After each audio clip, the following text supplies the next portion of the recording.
আসসালামু আলাইকুম প্রিয় শিক্ষার্থীবৃন্দ। আজকে গত ক্লাসের পরে যে নতুন একটা সৃজনশীল, সেটা হচ্ছে চট্টগ্রাম বোর্ড 2024 সালের। এটা খুব ইম্পর্টেন্ট একটা কোশ্চিন, এবং এটা আমার মনে হয় যে এটা কোশ্চিন পড়ার পরে ধারণাটা কীভাবে সলভ করবো, এই ধারণাটা যদি আমি নিয়ে আসতে পারি তাহলে মোটামুটি অর্ধেক ম্যাথ করা শেষ। তো ফার্স্টে আমরা কোশ্চেনটা দেখে ফেলি যে বলা আসলে উদ্দীপকে যে -5 ডিগ্রি সেলসিয়াস তাপমাত্রা 500 গ্রাম বরফকে 30 ডিগ্রি সেলসিয়াস তাপমাত্রা 4 কেজি পানিতে মেশানো হলো। ঠিক আছে, তাহলে 5 ডিগ্রি সেলসিয়াস তাপমাত্রা বরফ ছিল, কত 500 গ্রাম বরফ, আর হচ্ছে যে 30 ডিগ্রি সেলসিয়াস তাপমাত্রা 4 কেজি পানিতে ডুবানো হলো। এখন প্রশ্ন হচ্ছে কি, মিশ্রণের সর্বোচ্চ তাপমাত্রা নির্ণয় করো। এখানে কিছু দেওয়া আছে কি, যে বরফ গলনের আপেক্ষিক সূত্র দেওয়া আছে, বরফের আপেক্ষিক তাপ দেওয়া আছে, পানির আপেক্ষিক তাপ দেওয়া আছে। এটা কোশ্চেনে দেওয়া আছে আর কি, আমি সংক্ষেপে লিখে রেখেছি। তো এখন এটা প্রশ্নটার উত্তর কিভাবে করবো, আগে আমরা মাথায় চিন্তা করিনি এই জিনিসগুলা কিভাবে করতে হবে। কয়েকটা ধাপে শেষ করতে হবে। সেটা হচ্ছে, প্রথমে ছিল দেখো এই পয়েন্টে যে একটা বরফ ছিল, বরফের খণ্ড, সেটার ওজন দেওয়া আছে 500 গ্রাম বা 0.5 কেজি, রাইট? এখন এটার টেম্পারেচার দেওয়া আছে, মাথায় রাখবা যে কত দেওয়া আছে, -5 ডিগ্রি সেলসিয়াস, রাইট? এখন এই বরফটাকে আমি কোথায় দিব, একটা পাত্রে পানি আছে, এই পানিতে আমি এটাকে ফেলে দেব।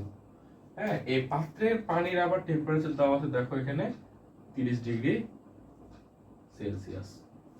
ঠিক আছে, আর 4 কেজি আপাতত, হ্যাঁ 4 কেজির পানি 30 ডিগ্রি সেলসিয়াস টেম্পারেচার। এখন এই জায়গা থেকে এই বরফটাকে আমি পানিতে নিয়ে আসবো। পানিতে নিয়ে আসলে কি হবে, বরফ যে -5 ডিগ্রি ছিল, এটা অবশ্যই এই টেম্পারেচারটা কি করবে, বাড়বে, বাড়তে বাড়তে একটা নির্দিষ্ট টেম্পারেচার আসবে। ঠিক আছে না?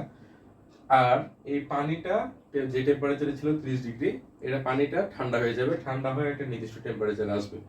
এখন ঘটনা হচ্ছে কি, যখন আমরা এই বরফটা পানিতে দিলাম, কিছুক্ষণ থাকার পরে সেটা স্বাভাবিকভাবে কি হয়ে যাবে, গলে যাবে, ক্যালোরি নীতি অনুযায়ী গলে যাবে। গলে গিয়ে এই বরফটা পানিতে পরিণত হয়ে যাবে। পানিতে পরিণত হয়ে গেল। এখন বলছে যে এই যে পানিতে পরিণত হলো, এই মিশ্রণ তৈরি হওয়ার পরে এটার তাপমাত্রা কত, মিশ্রণের এই সর্বোচ্চ তাপমাত্রাটা কত হবে, এটা আমরা এখন বের করব। এখন এখানে কয়েকটা ধাপ আছে। কি কি ধাপ আছে দেখো, এটা আমরা যখন ওই আগের ভিডিওতে দেখাইছি যে কয়ভাবে আমরা এটা বের করব, এই ভাগটা আমরা এখন আবার দেখব। আচ্ছা, যেটা বলছিলাম দেখো, এই 5.5 কেজি বরফ আছে -5 ডিগ্রি সেলসিয়াস তাপমাত্রা। এখন প্রথম ধাপ আমার যেটা হবে, সেটা হচ্ছে -5 ডিগ্রি সেলসিয়াস তাপমাত্রার বরফকে 0 ডিগ্রি সেলসিয়াস তাপমাত্রার বরফে পরিণত করব। দেখো, দুইটা স্টেট আমার একই থাকে, দুইটাই বরফ, পার্থক্য হচ্ছে কোথায়, টেম্পারেচারের পার্থক্য। যদি টেম্পারেচারের পার্থক্য হয়, যারা আগের ভিডিও দেখেছো তারা খুব ভালো মতো বলতে পারবা, টেম্পারেচারে যেখানে পার্থক্য হবে সেখানে আমরা কোন সূত্র প্রয়োগ করব, Q equal to M S del T, এটা প্রয়োগ করব যখন টেম্পারেচারের পার্থক্য দেওয়া থাকবে। দেখো একই স্টেট আছে, দুটো কিন্তু বরফে আছে, কিন্তু কি আছে, টেম্পারেচার পার্থক্য আছে, -5 থেকে 0-তে আসছে। 0 বড় না -5 বড়, অবশ্যই 0 বড়, মাথায় রাখবা। এরপরে কি করব, 2 নম্বরে এই যে 0 ডিগ্রির বরফ ছিল, এই 0 ডিগ্রির বরফকে আবার 0 ডিগ্রির পানিতে পরিণত করব। আগে দেখছো তোমরা, 0 ডিগ্রির বরফকে 0 ডিগ্রির পানিতে পরিণত করব। তাহলে 0 ডিগ্রির বরফকে 0 ডিগ্রি পানিতে পরিণত করতে হলে কি সূত্র প্রয়োগ করতে হবে, মনে আছে? বরফ গলনের আপেক্ষিক সূত্র তাপ এখানে কাজে লাগবে, এই যে LF, যেটা আমাদের কোশ্চেনে দেওয়া আছে। এটাও তোমরা জানো, কেন এটা এখানে সবসময় মাথায় রাখবা। আবার বলি, যে টেম্পারেচার যদি একই থাকে কিন্তু স্টেটটা যদি আলাদা হয়, এখানে বরফ ছিল এখানে পানি হয়ে গেছে, সেক্ষেত্রে আমরা কি করব, কিউ ইকুয়াল টু কত হবে, এম এল এফ, রাইট? এটা গেল 2 নাম্বার, মাথায় রাখবা। তাহলে প্রথমটা গেল Q equal to M S del theta বা ডেল টি, আর দ্বিতীয়টা হলো 0 থেকে 0 তে যেহেতু হয়েছে এই জন্য Q equal to M L F. এখন 3 নাম্বার কি বলছে, এটা তো নিয়ে আসলাম 0 ডিগ্রি সেলসিয়াসের বরফকে 0 ডিগ্রি পানিতে। এখন কোথায় নিয়ে যেতে হবে, টি টেম্পারেচারে। টি টেম্পারেচার কেন বলছি, আমরা এই যে বরফটা এখানে দেওয়ার পরে একটা টেম্পারেচার পাবো, আমরা জানি না আমরা অ্যাকচুয়ালি কত টেম্পারেচার পাবো, এই টেম্পারেচারকে ধরছি আমরা টি। তাহলে এই টেম্পারেচারে আমাকে নিয়ে যেতে হবে, রাইট? 0 ডিগ্রির পানিকে টি ডিগ্রি সেলসিয়াস তাপমাত্রার পানিতে নিয়ে যেতে হবে, কারণ মিশ্রণের তাপমাত্রা আমরা ধরে নিচ্ছি টি। তাহলে 0 ডিগ্রি সেলসিয়াস পানিকে টি ডিগ্রি সেলসিয়াস পানিতে পরিণত করতে কোন সূত্র প্রয়োগ করতে হবে, একই আবার Q equal to M S del T. মাথায় রাখবা, এখন টি বড় নাকি 0 বড়, টি বড়, কারণ এটা গ্রহণ করে টি টেম্পারেচার প্রাপ্ত হবে। তাহলে বরফের কাহিনী এখানে শেষ। এরপরে কাহিনীটি কি হবে, এরপরে কাহিনী হবে পানির। পানি 30 ডিগ্রি সেলসিয়াস ছিল, এটা নেমে আসবে কোথায়, টি ডিগ্রি সেলসিয়াস তাপমাত্রায়। আবার বলবো, যেহেতু এই যে বরফটা এখানে প্রবেশ করার পরে বা রাখার পরে পানিটা ঠান্ডা হয়ে গেছে, পানি ঠান্ডা হয়ে যাওয়ার মানে কি, 30 ডিগ্রি সেলসিয়াস তাপমাত্রা আগে থেকে ছিল, এখন সেটা কমে টিতে চলে আসছে, টি ডিগ্রি সেলসিয়াস তাপমাত্রায় চলে এসেছে। তাহলে অটোমেটিক তার মানে কি বোঝা যাচ্ছে, ঠান্ডা হয়ে গেছে। ঠান্ডা হয়ে যাওয়ার কারণে 30 ডিগ্রি সেলসিয়াস এখন নাই, এখন আছে টি ডিগ্রি সেলসিয়াস তাপমাত্রা। সেহেতু এখানে কোন সূত্র হবে, তাহলে পানিটা এই পানি এটার দেখো এই বরফের কাহিনী এখানে শেষ, যে আমরা টি ডিগ্রি সেলসিয়াস তাপমাত্রা প্রাপ্ত হব। এখন কাহিনী কি, এখন কাহিনী হচ্ছে এই যে পানি 30 ডিগ্রির পানি কি হবে, 30 ডিগ্রি সেলসিয়াস তাপমাত্রা এই যে আগে থেকে যে পানিটা ছিল, পানি কিসে পরিণত হবে, টি ডিগ্রি সেলসিয়াস তাপমাত্রার পানি।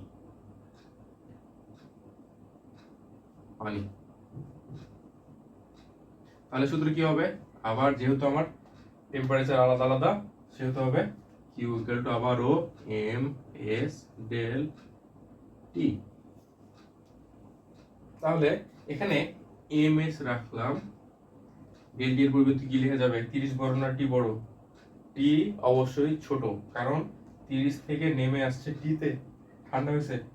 তাহলে 30 মাইনাস টি, এগুলো তো সবসময় কেলভিন লিখবা, 30 মাইনাস টি।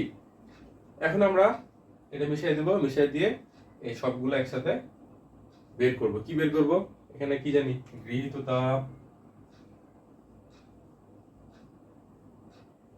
তাপ সমান বর্জিত তাপ। প্রশ্ন, তাপ গ্রহণ করবে কে, তাপ বর্জন করবে কে, এটা তো মাথায় খাটাও। বর্জিত তাপ, তাপ গ্রহণ করবে কে আর তাপ বর্জন করবে কে, চিন্তা করো একটু। এখন দেখো, এটাকে আমি Q1 দিলাম, এটাকে Q2 দিলাম, এটাকে Q3 দিলাম। এখন Q4 ওটাকে দিব না, এটাকে Q5 দিব। কেন দিব একটু পরে বলছি। তাহলে আমাদের মেইন টার্গেট হচ্ছে -5 ডিগ্রি সেলসিয়াস তাপমাত্রার বরফকে টি ডিগ্রি সেলসিয়াস তাপমাত্রার পানিতে পরিণত করতে হবে। সেহেতু টোটাল গৃহীত তাপ কত হবে, রাইট? টোটাল গৃহীত তাপ হবে এইটা যোগ এইটা যোগ এইটা। তাহলে কিন্তু শর্ত পূরণ করছে, কারণ যখন আমরা গৃহীত তাপ বলবো বরফ কর্তৃক, তখন অবশ্যই সবগুলার যোগফল হবে। কেন হবে, কারণ কি, বরফ থেকে প্রথমে পানিতে, পানি থেকে আবার পানিতে, আবার এই পানিটা ওই যে টি টেম্পারেচার গ্রহণ করতে আবার যে তাপটা লাগবে। তাহলে এখান থেকে শুরু করে লাস্ট পর্যন্ত আমাদের টোটাল 3টা ধাপ।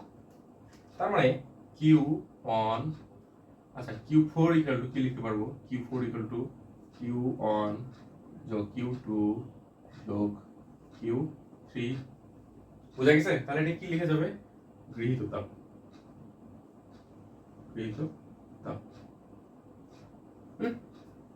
তাহলে কি অন কি ছিল? এম এস ডেল্টি এর মান কি হবে দেখো, -5 থেকে 0 হয়েছে, 0 বড় না -5 বড়? অবশ্যই 0 বড়। তাহলে ডেল্টি এর মান কি হবে? 0 -5, তার মানে এটা সেকেন্ড ব্র্যাকেট দিয়ে দিলাম, তার মানে কি 5, আচ্ছা পরে লিখতেছি এটা, প্লাস Q2 কি হবে? Q2 mLF, এটা দেওয়া আছে, এটা সমস্যা নাই, mLF যেহেতু আপনাদের কোনো পার্থক্য নেই। এরপর Q3 কি? Q3 টা দেখে ফেলো, ms ডেল্টি, ডেল্টি মানে কি? 0 থেকে t তে গেছে, t বড় 0 ছোট, তাহলে ms ডেল্টি মান কি বললাম? তাহলে t বড় যেহেতু বলেছি, তার মানে t -0, হ্যাঁ, কেলভিন। সবসময় এখানে কেলভিন দেবা, তাপমাত্রা যখন আমরা এসআই এককে করবো সবসময় কেলভিন দিয়ে করতে হবে, রাইট? তাহলে এখানে পরবর্তীতে কি লেখা যাবে? এম এস ইন্টু তাদের কি, তাহলে সামনেটা 5 দিয়ে দিই, হ্যাঁ সামনে 5 দিয়ে দিলাম, 5 ms plus M L F এর মান তো দেওয়া আছে আগে থেকে, এটা আমরা বসাই দেবো, প্লাস এম এস কি হবে? এখানে 0 না, তাহলে এম এস টি, টিটা আমরা বের করবো, এই যে এটা আমরা বের করবো আলটিমেটলি, হ্যাঁ ওকে। তাহলে এটা হলো আমার মোট গৃহীত তাপ। এরপরে বর্জিত তাপ তো আমরা এখানে পেয়েছি যে ওই যে পানিটা 30 ডিগ্রি ছিল, ওটা কমে আসছে কততে? টিতে, তাহলে এটা আমার বর্জিত তাপ, রাইট? এখন আচ্ছা শর্ত মতে তাহলে কি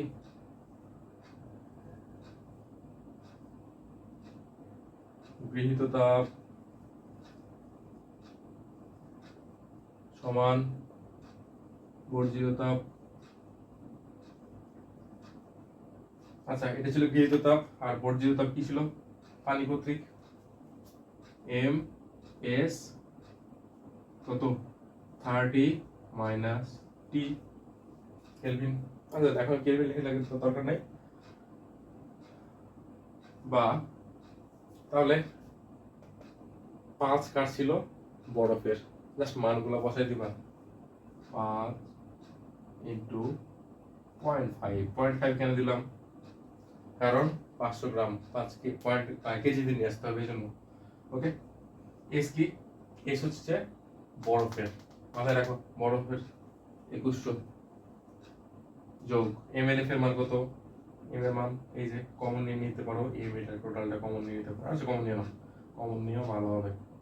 তাহলে এটা হইলো, আর LF এর মান কত? তাহলে LF এর মান দেওয়া আছে ওই যে 3,34,000 একক দশক শতক, একক দশ শতক হাজার অযুক্ত করে 3,34,000, আর এই যে একটা মান বসালাম আর কি, এম তো আগে কমন নিয়ে নিছি। এরপরে এই যে এস, এস এর মান তো আমরা আগে আবার বলছি। আচ্ছা এখানে একটা কথা আছে, এই এসটা কি ছিল মনে আছে? এই এসটা ছিল পানির, এই যে পানির, একটু রিজেক্ট করো আবার আগেরটা, তাহলে পানি কত? আচ্ছা এমটা তো নিয়ে নিয়েছি, পানি 4200 ইন্টু টি, এই যে টি দেখে দিলাম, ইকুয়াল টু এম আবার থাকলো, আচ্ছা ভালো কথা, এটা এম এখন কত? এম হচ্ছে যে এই যে 4 কেজি পানি, তাহলে 4 কেজি হবে, ইন্টু পানি কত? 4200 বসাই দিলাম, আর এই যে 30 - টি, এটা ক্যালকুলেশন করার দায়িত্ব তোমাদের, ক্যালকুলেশন আমি করাতে চাচ্ছি না, তোমরা নিজেরা করবা, করে উত্তর মিলে নিবা। তো আমার মনে হয় এটা তোমাদের কাছে একটু সময় লাগছে, কিন্তু আমার মনে হয় খুব খোলামেলা ভাবে বোঝালাম, তোমাদের বুঝতে সুবিধা হয়েছে। এই ধরনের যেগুলো ম্যাথ আছে আমি হোপ তোমরা এখন একটানা করে ফেলতে পারবা, জাস্ট চিন্তা করবা কিভাবে কোথা থেকে কোথা আসছে।